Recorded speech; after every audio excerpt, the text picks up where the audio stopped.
માટે શેની મીટિંગ કરી રહ્યા અને કઈ જવાનું શું કરવાનું એ બધાને મિત્રો ખબર છે, પરંતુ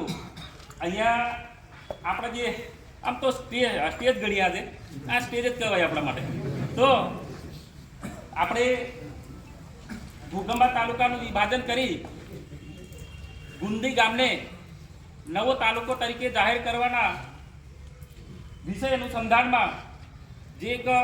આવેદનપત્ર આપવાનું હોય, જેના અનુસંધાને અહીંયા ઉપસ્થિત આપણા ઘોઘંબા તાલુકાના પૂર્વ પ્રમુખ એવા આપણા અત્યારે સરસ વાત કરી આપણને એવા શેલુભાઈ રાઠવા સાહેબ અને આપણા વડીલ આપણા સમાજ માટે સમાજનું ગૌરવ બધાને હોય અને જે તે સમયે આપણી તમામ રીતે માર્ગદર્શન અને આપણા સૌના વડીલ અને આપણા સમાજમાં તલાટી મંત્રી તરીકે અને સર્કલ તરીકે જોરદાર અને શાનદાર રીતે ફરજ બજાવી ચૂકેલ એવા અમારા વડીલ અને અત્યારે ગ્રામ પંચાયત સરપંચ એવા આપણા બાકરોલથી કલસિંહ સાહેબ રાઠવા સાહેબ અને આપણી સાથે ઉપસ્થિત અહીંયા નામ લઈએ તો લગભગ તમામ ઘણી મોટી સંખ્યામાં સરપંચ મિત્રો પણ છે, જિલ્લા તાલુકા પંચાયતના તમામ સદસ્યો પણ છે અને અહીંયા ઉપસ્થિત તમામ આપણી યુવા સમિતિના તમામ મિત્રો આજની જે આપણી રેલી સભામાં ઉપસ્થિત છે એનો વિષય આપણે એવો છે કે આપણા ઘોઘંબા તાલુકાનું વિભાજન કરી અને આપણે જે ગુંદી તાલુકો બનવા જઈ રહ્યો છે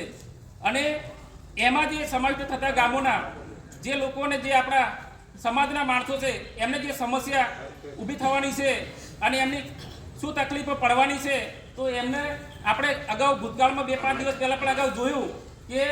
ગામડે અનેક પ્રકારની મિટિંગો કરી, એમાં પણ અમને આમંત્રણ હતું પણ અમે બીજા ગામો એ બાજુ ન આવી શક્યા. પરંતુ આજે આપણે એક આખા તાલુકાનું સંમેલન તરીકે એક જાહેર મિટિંગ આપણે આવેદનપત્ર આપવા જઈ રહ્યા છે, ત્યારે અહીંયા ઉપસ્થિત તમામ સરપંચ તાલુકા પંચાયત સભ્ય હોય કે તમામનો અમારો જે છે બધાનો હાર્દિક ટેકો છે અને કોઈને પણ અન્યાય થાય એ સહન ન કરી લઈએ એના માટે આજે અમે પણ અહીંયા ઉપસ્થિત છીએ. તો વધુ ન કહીએ, આપણી રેલીનો જે સમય છે એ સમય લગભગ પૂરો થવા આવી રહ્યો છે. મિત્રો વિશેષ ન કહીએ, આપ બધું સૌ જાણો છો અને અહીંયા જે બેઠેલ છે તમારી સામે એ બધા તમામ વડીલો, તમામ આગેવાનો, તમામ કાર્યકર્તાઓ આપણી સાથે છે. આપણે એક જ સમાજના છે, એક જ ડાળના પાંખી છે. આપણે હર હંમેશ સત્યનો વિજય થતો હોય છે અને આપણે સત્યનો વિજય કરીને જ જંપીશું. આપણું જે ધ્યેય છે એ પ્રાપ્ત કરીને જંપીશું. અસ્તુ ભારત માતા કી જય.